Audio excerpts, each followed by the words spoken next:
পুরোদমে ভারত পাকিস্তান যুদ্ধ চলছে, আর এই মুহূর্তে আমাদের হাতে এসেছে যুদ্ধের সবথেকে গুরুত্বপূর্ণ তাজা আপডেট সংবাদ। প্রথমেই জানাবো, পাকিস্তানের ব্যাপক হামলা দেখে হতবাক হয়ে পড়ে ভারত, বলছে সিএনএন। ভারত ও পাকিস্তানের মধ্যে টানা কয়েকদিন ধরে চলা সংঘর্ষের পর পরিস্থিতি শান্ত হয়েছে। হামলা, পাল্টা হামলা এবং সীমান্ত সংঘাত উভয় দেশেই বড় ধরনের সামরিক ও বেসামরিক ক্ষয়ক্ষতির মুখে পড়েছে। তবে ভারত প্রথম আক্রমণ করলেও পাকিস্তানের আক্রমণ দেখে হতবাক হয়ে পড়ে ভারত। এরপরই নরেন্দ্র মোদী যুক্তরাষ্ট্র ও সৌদি আরবের হাতে পায়ে ধরে পাকিস্তানকে যুদ্ধ থামানোর জন্য অনুরোধ করে।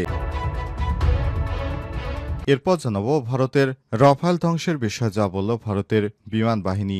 জম্মু ও কাশ্মীরের সন্ত্রাসী হামলা জেরে তৈরি উত্তপ্ত পরিস্থিতির মধ্যে ভারত পাকিস্তানের মধ্যে যুদ্ধ শুরু হয়।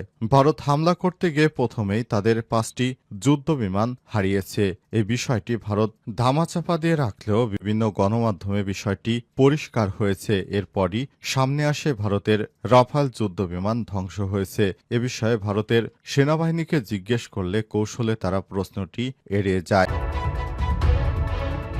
জানাবো, জরুরি বৈঠকে বসেছেন মোদী, উপস্থিত 3 বাহিনী প্রধান। ভারতের প্রধানমন্ত্রী নরেন্দ্র মোদী দেশের শীর্ষ সামরিক বেসামরিক কর্মকর্তাদের সঙ্গে বৈঠকে বসছেন।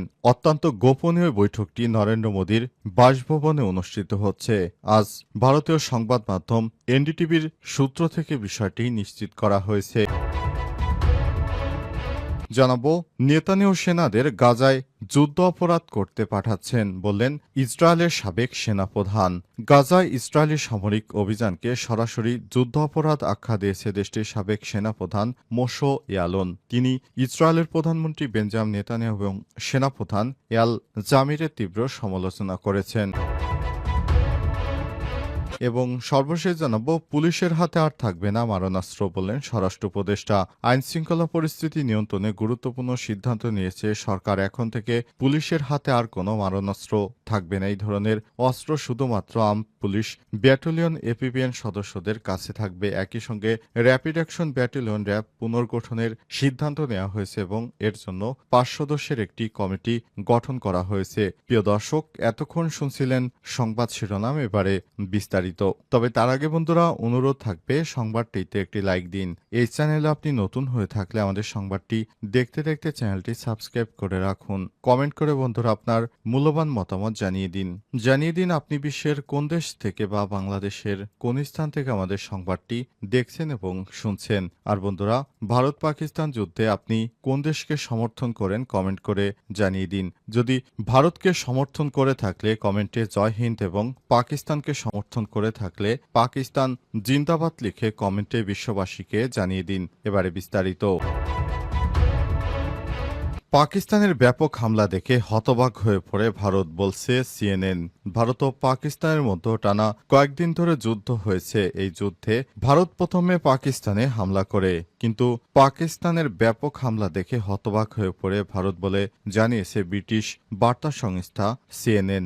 ভারত ও পাকিস্তানের মধ্যে টানা কয়েকদিন ধরে চলা সংঘর্ষের পর অবশেষে পরিস্থিতি শান্ত হয়েছে। হামলা, পাল্টা হামলা ও সীমান্ত সংঘাত উভয় দেশই বড় ধরনের সামরিক ও বেসামরিক ক্ষয়ক্ষতির মুখে পড়েছে। তবে ভারত বড় ধরনের সংঘাতের আগেই আজ বিকেলে 2 দেশের যুদ্ধবিরতিতে সম্মত হয়ে, যেখানে যুক্তরাষ্ট্রের সক্রিয় মধ্যস্থতা ছিল বলে জানিয়েছে মার্কিন সংবাদ মাধ্যম সিএনএন। সিএনএনের লাইভ আপডেট অনুযায়ী ভারতের হামলার জবাবে পাকিস্তান যে পাল্টা হামলা চালিয়েছে তার ব্যাপকতা দেখে ভারত বিস্মিত হয়ে পড়ে। এরপরই আলোচনা প্রক্রিয়ায় 2 পক্ষই আন্তরিকভাবে অংশ নিতে শুরু করে। পাকিস্তান সরকারের ঘনিষ্ঠ একটি সূত্রের বরাত দিয়ে সিএনএন জানিয়েছে, সংঘর্ষ তীব্র আকার ধারণ করার পর পরিস্থিতি যখন নিয়ন্ত্রণের বাইরে চলে যাওয়ার আশঙ্কা দেখা দেয়, তখনই শান্তি চুক্তির ভিত্তি তৈরি হয়। সূত্রটি আরও জানিয়েছে, শুক্রবার পর্যন্ত শান্তি চুক্তির দিকে অগ্রসর হচ্ছিল 2 পক্ষ, কিন্তু শনিবার ভোরে ভারত ও পাকিস্তানের 3টি বিমান ঘাঁটিতে ক্ষেপণাস্ত্র হামলা চালালে ইসলামাবাদ কৌশলগতভাবে পাল্টা জবাব দেওয়ার সিদ্ধান্ত নেয়। পাকিস্তানের প্রতিরক্ষা বাহিনী জানায়, ভারতের ওই হামলার জবাবে চোখের বদলে চোখ নীতিতে তারা ভারতের বিমান ঘাঁটি ও কাশ্মীর সীমান্তে সামরিক হামলায় পাল্টা আঘাত হানে। এই হামলার মাত্রা এতটাই বিস্তৃত ছিল যে ভারত হতবাক হয়ে পড়ে এবং আলোচনায় আরও বেশি মনোযোগী হয়ে পড়ে। কারণ ভারতের যে অবস্থা হয়েছিল তাতে করে ভারত আর কিছুক্ষণের মধ্যে ধস নেমে যাওয়ার মতো উপক্রম হয়। এরপরই খুব দ্রুত সময়ের মধ্যে নরেন্দ্র মোদী যুক্তরাষ্ট্র এবং সৌদি আরবের হাতে পায়ে ধরে কান্নাকাটি শুরু করে যুদ্ধবিরতি করতে। তখন যুক্তরাষ্ট্র ও সৌদি আরবের মধ্যস্থতা অবশেষে যুদ্ধবিরতিতে রাজি হয়েছে পাকিস্তান। রাফাল ধ্বংসের বিষয়ে যা বলল ভারতের বিমান বাহিনী।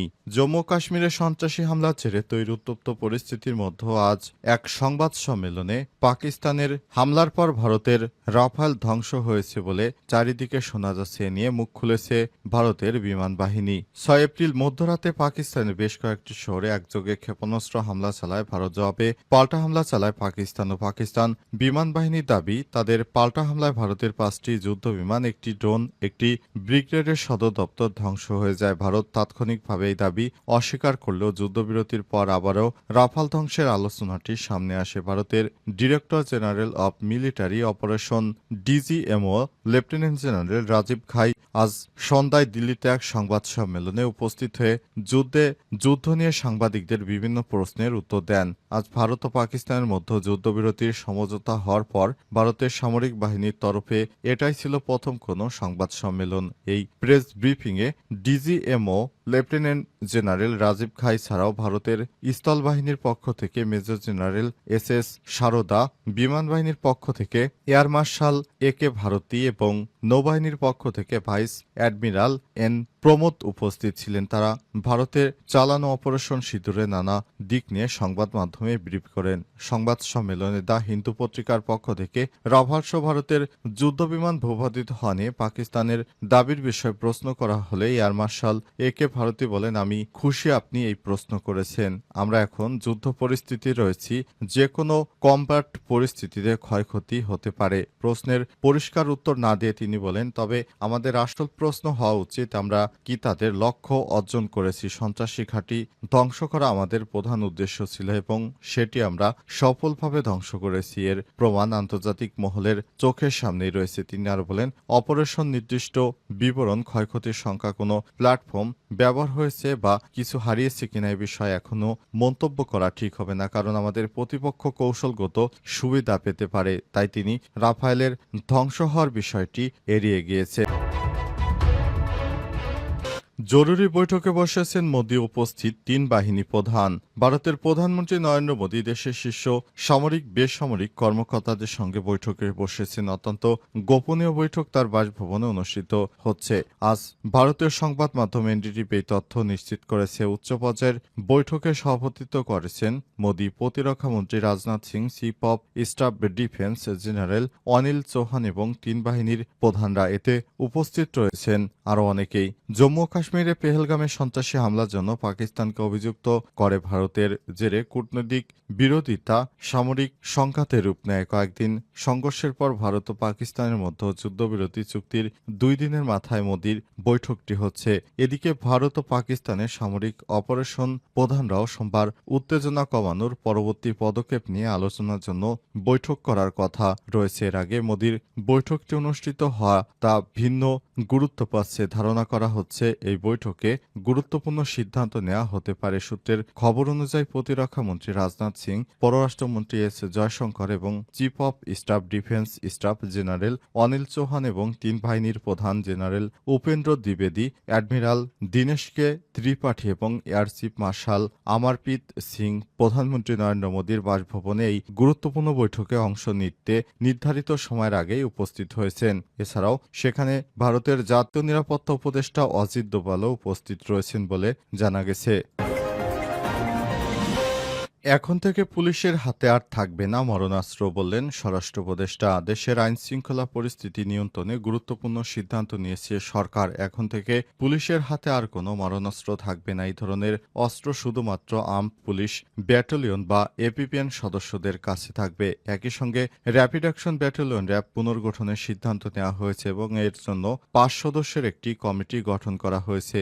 আজ সচিবালয়ে অনুষ্ঠিত আইন শৃঙ্খলা সংক্রান্ত উপদেষ্টা পরিষদের সভা শেষে স্বরাষ্ট্র উপদেষ্টা লেফটেন্যান্ট জেনারেল মোহাম্মদ জাহাঙ্গীর আলম চৌধুরী সাংবাদিকদের এসব তথ্য জানিয়েছেন। তিনি বলেন, আমরা এই গুরুত্বপূর্ণ সিদ্ধান্ত নিয়েছি, পুলিশের হাতে কোনো মারণাস্ত্র থাকবে না। বর্তমানে যে সব মারণাস্ত্র তাদের কাছে রয়েছে সেগুলো ফেরত দিতে হবে।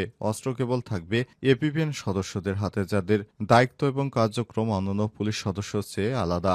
উপদেষ্টা জানান, র্যাব পুনর্গঠন সংক্রান্ত বিষয়ে আলোচনা হয়েছে এবং একটি ৫ সদস্যের কমিটি গঠন করা হয়েছে, যারা এই প্রক্রিয়া বাস্তবায়নে প্রয়োজনীয় পদক্ষেপ নেবে। এদিকে আসন্ন পবিত্র ঈদুল আজহাকে কেন্দ্র করে আইনশৃঙ্খলা রক্ষায় নেওয়া হয়েছে